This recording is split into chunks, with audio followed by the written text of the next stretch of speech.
Sahabat entrepreneur, salam hebat luar biasa.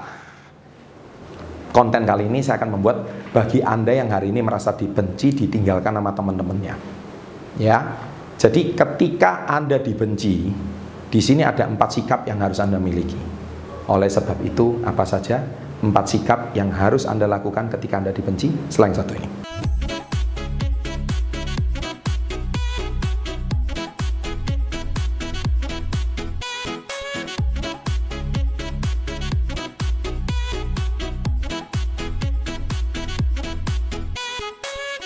Sahabat entrepreneur, yes, bicara dibenci. Pak Chandra pernah nggak dibenci? Pasti pernah. Kalau istilah sekarang haters, pasti pernah. Saya sudah punya haters sejak saya SMA. Saya sudah punya haters sejak saya SMP. Bahkan sejak saya kecil saya sudah punya haters. Kenapa saya punya haters? Ya, orang mau cap saya sombong, orang mau cap saya congkak, orang mau cap saya ngesok, itu udah biasa bagi saya. Selama sesuatu itu saya lakukan bermanfaat untuk orang lain, ada orang tetap tidak suka dan iri sama saya. Itu biasa, karena mereka adalah pasukan iri. Dan setahu saya, yang namanya haters never win. Yang namanya orang yang benci tidak pernah akan jadi pemenang. Ya, jadi nomor 1 itu abaikan mereka. Nomor 1. Kenapa Anda harus abaikan mereka? Kalau Anda mikirin setiap kata-kata haters atau orang yang membenci Anda nggak bisa tidur, nggak bisa makan, Anda stres, setiap malam Anda itu kepikiran wajah mereka, dan Anda nggak sepandangan sama mereka, dan intinya orang ini keluarkan dari kamus hidup Anda. Ya, Anda nggak bisa kerja sama mereka, ya sudah, mereka memang tujuannya untuk menghit Anda aja. Ya, jadi nomor 1 abaikan. Pak, masalahnya mengabaikannya itu sulit. Nah, Anda harus melatih. Anda harus melatih diri. Ya, melatihnya banyak bersyukur. Kenapa harus bersyukur kalau Anda dibenci orang? Ya berarti orang itu menghabiskan waktunya untuk mengamati Anda setiap hari. Dan berarti Anda sudah jauh di depan daripada mereka. Tulis itu di kolom komen. Jadi ketika ada orang membenci Anda, nomor 1 berarti orang itu menghabiskan waktunya setiap hari untuk mengamati Anda, padahal Anda sudah jauh di depan mereka. Nah, tulis itu di kolom komen ya. Yang kedua, bangun rasa percaya diri. Orang yang percaya diri itu pasti ada orang nggak suka. Kenapa? Dianggap sok, sombong. Padahal pede sama sombong itu beda jauh. Kelihatannya beda tipis, tapi beda jauh. Karena kalau orang percaya diri itu adalah orang yang yakin, sedangkan orang yang sombong itu tidak yakin. Itu bedanya di situ. Itu udah 2 hal yang berbeda. Orang yang sombong itu justru orang yang lemah. Orang yang percaya diri justru orang yang kuat. Itu 2 hal yang berbeda. Tapi kelihatannya mirip. Pede sama sombong itu kelihatannya mirip. Padahal beda jauh. Tulis itu di kolom komen. Pede tidak sama dengan sombong. Pede itu yakin, sombong itu lemah, alias tidak yakin. Ya, nah karena dia nggak yakin, dia menunjukkan kesombongannya, memamerkan barangnya, memamerkan bajunya yang mahal itu untuk menutupi kelemahannya.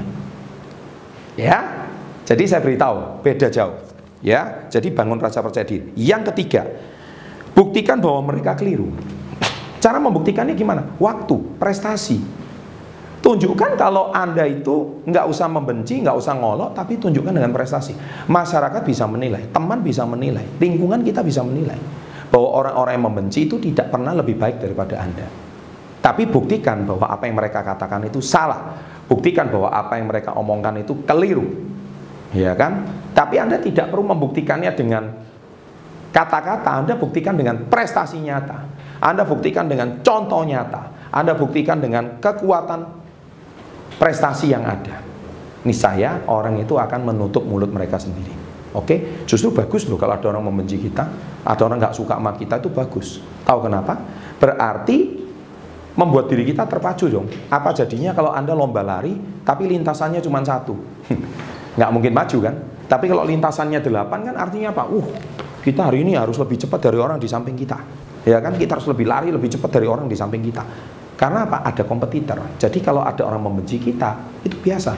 Ya, itu bagus sekali. Dan yang keempat, yang terakhir adalah hindari kekerasan fisik. Karena kekerasan fisik menunjukkan bahwa martabat Anda dan moralitas Anda itu sangat rendah. Anda cuma bisanya tukang pukul. Anda cuma bisanya berantem. Saya pernah ada suatu hari, ada salah seorang mau pukul saya. Ya kan? Mau pukul saya. Saya bisa aja melakukan kontak fisik dengan dia. Bisa. Tetapi saya memilih menghindar.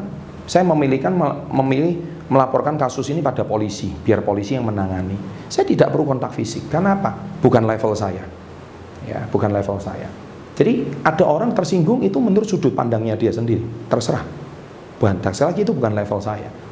Kalau saya bisa aja melakukan kontak fisik, tapi kita bertanding secara fair. Contohnya sparring di ring tinju atau sparring di tempat kumite karate, itu nggak apa-apa. Itu namanya pertandingan kompetisi bersahabatan.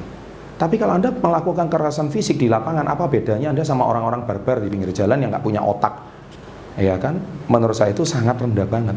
Channel Success Before 30 bukan untuk channel orang seperti itu. Channel kita itu untuk orang yang terdidik, mau punya edukasi dan level berpikirnya jauh lebih baik. Seperti itu. Ya, dan akhirnya ketika saya melaporkan kasus ini ke polisi, polisi yang menyelesaikan, selesai.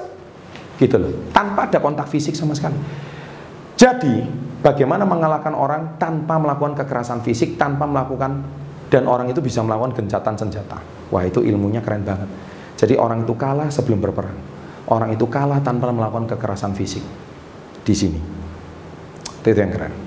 Tapi saya nggak bahas di konten kali ini, di konten yang lain. Oke? Dan jangan lupa subscribe. Ada 2 video ditonton. Selamat menikmati channel Success Before 30. Sukses selalu, and salam hebat luar biasa.